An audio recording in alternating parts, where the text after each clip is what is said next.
Oh, man. Yeah. Well, guys, it seems like the never-ending attack on Generation X and the millennials' childhood continues, as it has been announced that there will be a reimagining of the popular show from back in the day, Little House on the Prairie. Yes, Little House on the Prairie. Today. Is that even possible? We're going to talk about it, guys. This is the Gospel According to Mark with a C. He is I and I am he. Just taking some time to tell you exactly what's on my mind. Thank you for joining me once again, my friends. And as always, I hope all is well with you. Now, you heard right, Pilgrim. They will be doing a reimagining of the popular show Little House on the Prairie that ran from 1974 to 1982. This was based on a series of books by Laura Ingalls Wilder. Laura Ingalls Wilder was played by actress Melissa Gilbert. She was the buck-toothed, spunky little girl from back in the day with the pigtails. And of course, she's all grown up now because, that was like 1974, you know what I mean? So she's all old now and everything. And she's chiming in because Megyn Kelly had something to say about this. And Megyn Kelly probably feels like a lot of us feel hearing about this news. Little House on the Prairie was incredibly wholesome. It was dealing with a lot of feel-good stories. There were humorous episodes. There was a whole lot of drama. There was a whole lot of tragedy. It was about a family on the frontier trying to make a way, okay? And it starred Michael Landon, who previously starred in Bonanza, and it was basically his brainchild, you know what I mean? And Michael Landon was a very spiritual person, so he wanted to put a lot of morals in there, and we probably haven't had a series that was that morally driven since then. Michael Landon, of course, went on to produce, write, direct, and star in, I believe it was, Highway to Heaven. So that's always been his thing. That's always been his wheelhouse. But Little House on the Prairie was a very specific type of show in a very specific time. So to talk about a reimagining now has got a lot of people raising their eyebrows. Like, what's this going to be? So you have Megyn Kelly, who chimed in and said, and this is going to be on Netflix, mind you, take that as you will. So Megyn Kelly said, Netflix, if you wokeify Little House on the Prairie, I will make it my singular mission to absolutely ruin your project, she posted on X while she was sharing the news of this reboot. Now, apparently, Melissa, Laura, Halfpint, Ingalls, Gilbert got a hold of what Megyn Kelly had to say. And Melissa Gilbert had this to say in response to Megyn Kelly. She says here, let's see, she said, okay, she's encouraging Kelly to watch any episode on any streaming platform anywhere in the world. And she's right. Little House on the Prairie, it runs on like everywhere, all of these streaming platforms. It's not hard to catch, right? So she goes on to say, apparently Megyn tweeted asking Netflix not to wokeify their Little House remake. Gilbert added in a longer statement. Watch the original again. TV doesn't get too much more woke than we did. We tackled racism, addiction, nativism, anti-Semitism, misogyny, rape, spousal abuse, and every other woke topic you can think of. Thank you very much.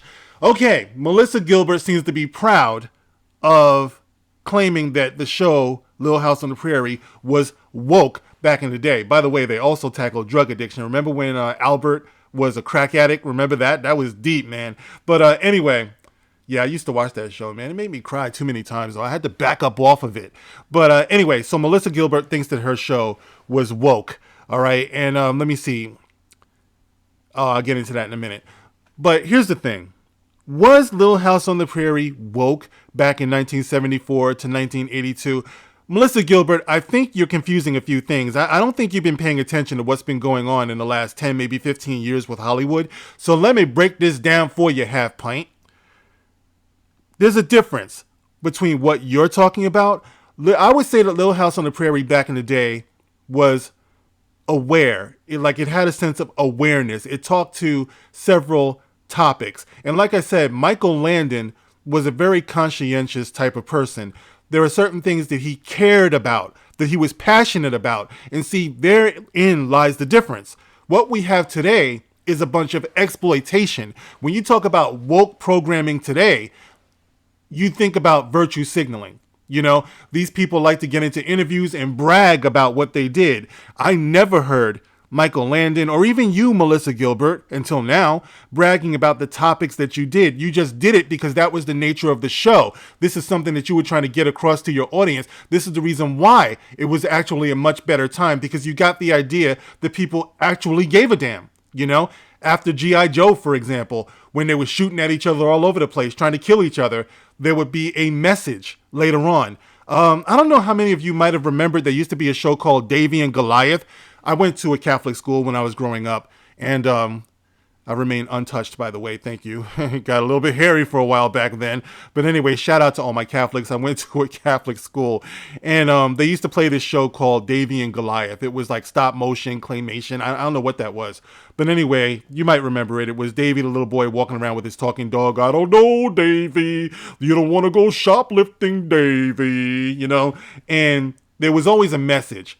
You know, and God was always present. In Little House on the Prairie, it was the same thing. We were talking about somebody's morals and spiritual conviction. It wasn't what I would consider woke. Today, they just put these things out there just to check their boxes, but they don't really give a whole lot of substance to the subject matter that they're talking about. Like if you're talking about racism, I, as a black man, watching something about racism today will feel a lot less fulfilled than I might have felt watching something from back in the day, because it's clear to me they don't give a damn.